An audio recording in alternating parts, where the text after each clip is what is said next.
Welcome Aries. Welcome to Kiki's Doorway. Let's see what you and your soulmate will be experiencing for November 19th to November 26th, 2018.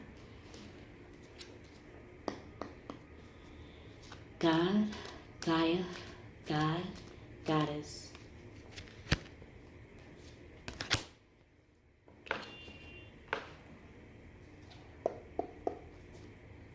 Mother, Father, what actions will Mr. and Miss Aries will be taking?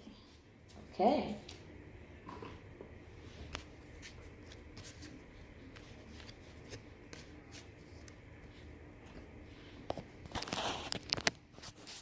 Okay.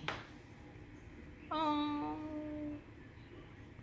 let me get this right. Okay.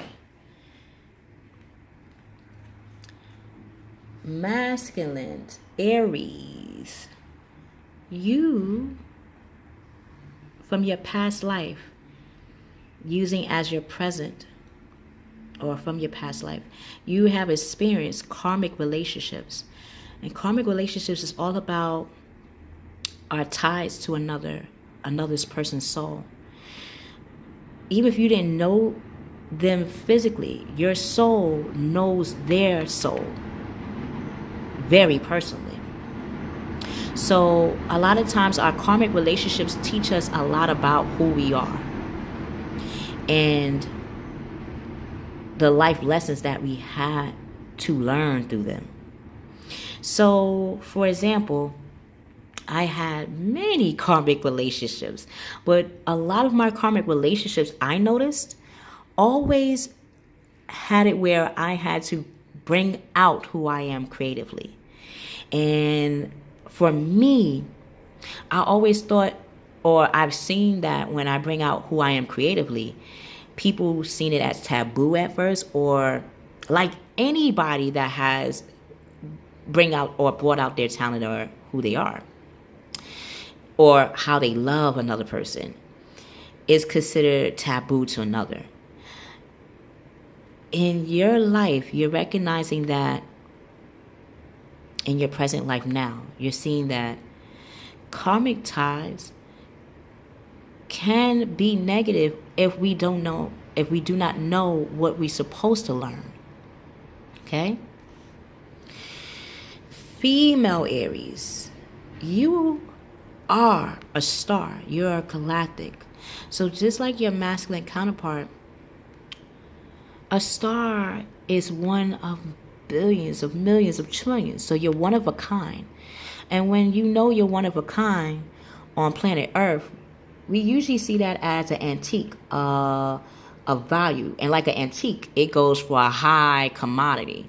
I would not be surprised experiencing relationships, Miss Aries, always may have seemed like, I don't like to say this, but it's coming in my mind's eye, like a trophy wife. Like, oh, you're really good at your craft. You're attractive. You're sexy. You're driven. You're action-packed. You have admirers. You're hard to get. Yet you're anchored in who you are. Oh my God, you're such a star. You're hard to obtain. You're hard to reach, but I love looking at you. So once I got you, now you my trophy. You my side piece, you know? Something I like to brag about, talk about. Yeah. Sometimes when, you know what? When younger, I thought that was so nice to hear. Like, wow, you see me as a trophy? Because like when we were kids, when we were young people, right? Female Aries, masculine Aries, when it was time for a game or something to win, didn't we want to win that trophy? Because what is that? It physically shows like, I got it, I got it, I got it, I got it, oh, you don't got it, I got it, it's mine, yeah. Like we like to gloat when we got the trophy. But we don't recognize like a trophy. Once you put it on the shelf, it could get dusty. You got to upkeep it. You gotta, as you're upkeeping it, you're recognizing that it holds a value to you because that is you. You are a trophy. You are a triumph, though. It is how you want to move will make you know, do you want to be a trophy wife or do you want to be a triumph? Do you want to have that recognition as a star, or do you, and like a star, are you prepared for people to see you like a celebrity and not like a person? It's like figuring out how to be yourself and be a star at the same time. That would explain why masculine Aries had to figure out and learn what caused the karmic's ties with people to always present itself in any area of their life. And it's always a key lesson to be learned. Soulmate. Your past wants you to know that you are that tree. You are your tradition. You are your right-hand man of who you show yourself as an energetic and emotional spiritual being.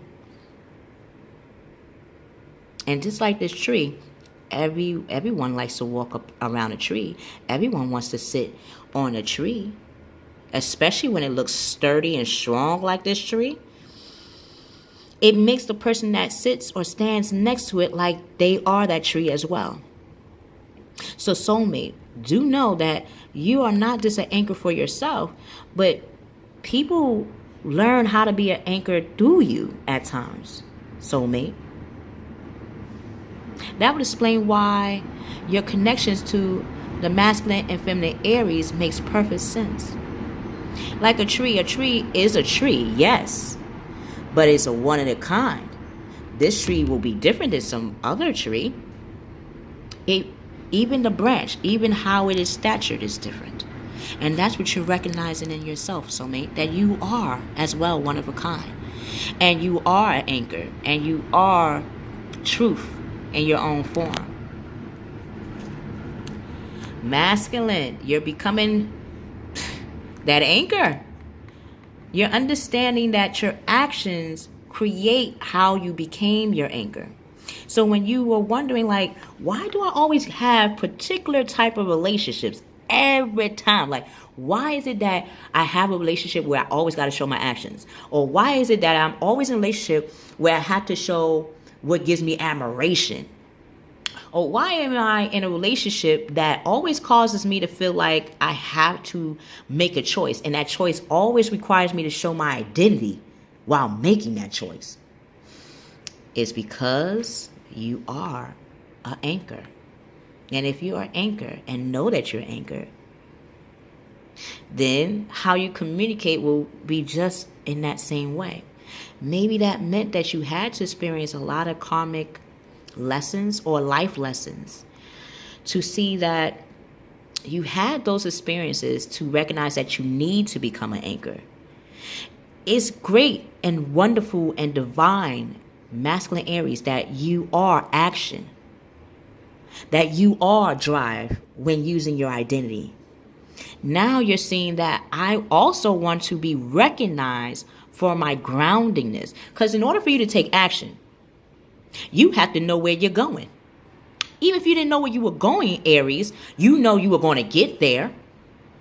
So now become that anchor for yourself and how you communicate that. Because brilliant new ideas are becoming to you, and you're inspiring others to bring out what makes them anchored as well. Even what makes them not only anchored, but become willing to make an action behind that anchor. You feel me? Okay.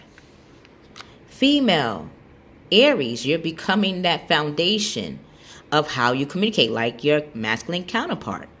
Now that they know that they're anchored, now that they know why they experience these karmic relationships, now they know exactly how they want to go, exactly how they want to talk, exactly how they want to move. And because of that, Miss Aries, you know what does it mean to set up your own foundation. You are your star. You are a star for others to shine bright. You show others how to shine bright. And at times they're going to see you like a trophy. At times they're going to see you as that apple in their eye for admiration, like a celebrity. And sometimes we forget a celebrity is a person. And you're recognizing, in order for that to not happen to you, or to see how you can make a better outcome, you're setting up ways in your life for that to not occur. But if it does occur, for it to be seen as a part of you, not outside of you. Like, oh, if you're going to see me as a star, recognize that who I am as a person is a star too. But I am still a person. Understand what I'm saying. Miss Aries is still a person. Not some trophy you just put up on the shelf and just look at from time to time. Or, oh, I remember when I got that. No, because in order for you to have gotten that, or to have received that trophy, you had to put in dedication. You had to put in some discipline. You had to put in your heart, your love, to even be seen as a star. So now, take that rest, Miss Aries. You deserve it. You need it. Because a rest replenishes you, repairs the bones that you had to use to physically put into work your actions. Even your will in how you cater to yourself. You put so much work, Miss Aries, into how you cater to yourself and how you cultivate, that now it's time to take a chill pill. Okay? Allow more time before you make a decision. And if that means meditate, taking that bubble bath, going into a sauna, taking a nice long walk, whatever 4 ways you like to take a vacation, do that. It'd be calling some friends up, communicating, calling some friends and family up, communicating with people that you haven't in a while, and seeing how they recognize and always seen you as a star. But now they're recognizing that you're setting a foundation that is potent. Soulmate. You're bringing out your ego, but you're in the 6th house of Virgo. It's all about how you bring out your ego and how you want to be received or reciprocated from bringing out your ego. Meaning, you know how when Beyonce sung the song, "You got a big ego," or "I got a big ego, yeah, I got a big ego, for sure. You walk like this and you can back it up." Now, I'm singing it different. Got a big ego, yes. Got a big ego, yes. We got a big ego, yeah, for sure. It's like that swag. I got a big ego, like a trophy, like a star. When you an anchor and a star, of course your ego is going to be presented, because it's like you know what you know, and you know how you do things. Rock for you. But this time, it's not seen as arrogant, soulmate. It's seen as an envelope or an exciting guide, exciting guide to open. Exciting guide. So your ego, soulmate, is a guide to show you the envelopes of opportunity that can be presented to you, and the opportunities that you will give to others based on how you project your ego, how you show your ego, and how you give back to your ego. Meaning, if I love to sing, how do I give back to my singing? Well, drink tea, drink water, put a scarf on my neck when it's wintertime. If I love singing, right? I don't want to get sick too quick. I want to keep singing for you guys. You're my star. You're my stars. Stars of the zodiac. And I want to be at my utmost performance. So that means that I had to bring out my ego. Like, yeah, I like singing. Among other things that you're going to be seeing me do. And just like you, soulmate, you're seeing that a false sense of entrapment is not even there. If you was entrapped, you should be having a chain on. Not a chain of gold on you. I don't see a chain on this. I see that he has a chain of gold around his pouch of abundance of money, of showing his ego. I even recognize that just like Mr. and Miss Aries, once they see that you are a star, you're going to have to disguise your face, or, have an alias, or it's kind of like humbling yourself. Like, I know I'm successful, I know I'm a star, but I ain't going to get a bubble head on there. But I know I got a bubble head, though. I got a bubble head so much that my own angel is making sure that my big head don't get outside of that bubble, because then it will be considered an ego that other people might not want, including yourself. So you're checking your ego, and you having your ego check you, and you walking with your ego. You're using your ego. You're using your emotions. You're using your guide. You're using your opportunity to approach it. So until we meet again, masculine, feminine, soulmate, know that you are your direction and you are the star. So shine bright. Shine bright like a diamond. Oh, yes. Shine bright like a diamond. Oh, yes. We will see you on the other side.